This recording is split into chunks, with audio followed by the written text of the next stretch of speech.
Hi friends, ఈరోజు special అయితే ఇది మెత్తనపాలు అంటారు. సముద్రం చేప ఇది చాలా చీప్గా దొరికితే చాలా టేస్టీగా ఉంటాయి. ఆల్రెడీ అక్కడ క్లీన్ చేశారు. నేను ఇంటికి వచ్చి కొంచెం సిజర్తో కట్ చేస్తున్నాను. ఆల్మోస్ట్ క్లీన్ అయిపోయి. ఇప్పుడు కూడా చేపల్ని మనం క్లీన్ చేసే విధానం కల్లుప్పు లేదంటే సాల్ట్ వేసి దీంతో బాగా ఇలా కలిపి 2-3 సార్లు వాటర్లో క్లీన్ చేస్తే ఇప్పుడు ఉన్న కలర్ చూసారు కదా, తర్వాత మీకు చూపిస్తాను క్లీన్ అయిన తర్వాత ఎంత తెల్లగా వస్తాయండి. నేను సాల్ట్ పెట్టి బాగా క్లీన్ చేసిన తర్వాత మీరు చూడొచ్చు చేపకి షైనింగ్ ఎలా ఉంటుందో. నీట్గా క్లీన్ చేసి దీన్ని ఫ్రై చేస్తాను. సింపుల్గా ఫ్రై చేసి చూపిస్తాను మీకు ఎలా వస్తుందో.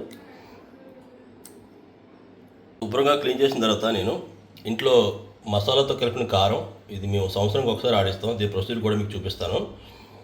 ధనియాల పొడి, జీలకర్ర పొడి, కొంచెం రెడ్ చిల్లీ, కొంచెం మనకు బాగా ఘాటుగా ఉండడానికి కొంచెం ఫిష్ మసాలా యాడ్ చేసి బాగా కలుపుకొని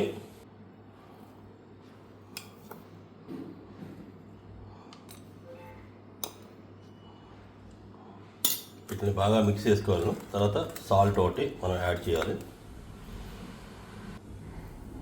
ఒక హాఫ్ అన్ అవర్ 1 అవర్ మనం పెట్టుకున్న తర్వాత మనం మస్టర్డ్ ఆయిల్ దీన్ని ఫ్రై చేసుకుంటే చాలా టేస్ట్ బాగా ఉంటుంది. నేను మిగతా ప్రొసీజర్ చూపిస్తాను. ఫస్ట్ మీ దగ్గర నాన్ స్టిక్ ఉంటే నాన్ స్టిక్ ప్యాన్లో అయితే బాగా వస్తుంది. నేను మస్టర్డ్ ఆయిల్ వాడతాను చేపలకి. ఇది చాలామంది అనుకుంటారు మస్టర్డ్ ఆయిల్ వేయడం వల్ల వాసన వస్తుందని. ఏమడదు. మనం ఇలా మరిగిన తర్వాత చిన్న చిటికెడు ఉప్పు వేసి ఆయిల్ ఒకసారి ఇలా షేక్ చేసుకుంటే ఎటువంటి వాసన ఉండబోతుంది. అసలు చాలా ఫ్లేవర్ ఉంటుంది మస్టర్డ్ ఆయిల్తో చేపలు వండితే. నూనె అనేది బాగా కాగింది, మీరు చూడవచ్చు. ఇప్పుడు నేను ఇందులోని చేపలను వేస్తున్నాను. మసాలా పెట్టి ఉంచాను కదా,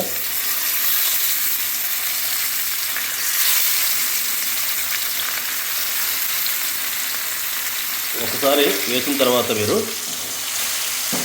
ఒకసారి ఫస్ట్లో ఇలా మూవ్ చేయండి.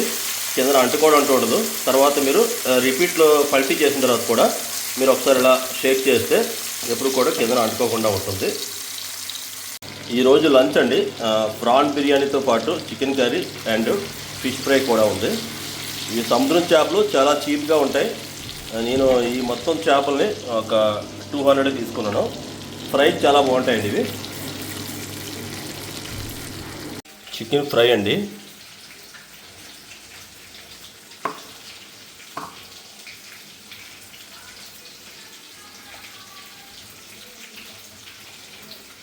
Three pieces chicken fry. ఇప్పుడు ఫిష్ కూడా రెడీ అయింది. చూడండి, ఫిష్ ఎక్దమ్ బాగా ఫ్రై అయింది. దీన్ని ఒక 2 పీస్ సర్వ్ చేద్దాం. నాన్ స్టిక్లో గొప్ప అంటే ఆయిల్ అంతా అక్కడే ఉండిపోతుందండి. ఇటువంటి మోర్ ఇంట్రెస్టింగ్ వీడియోస్ కోసం please subscribe my channel, support me.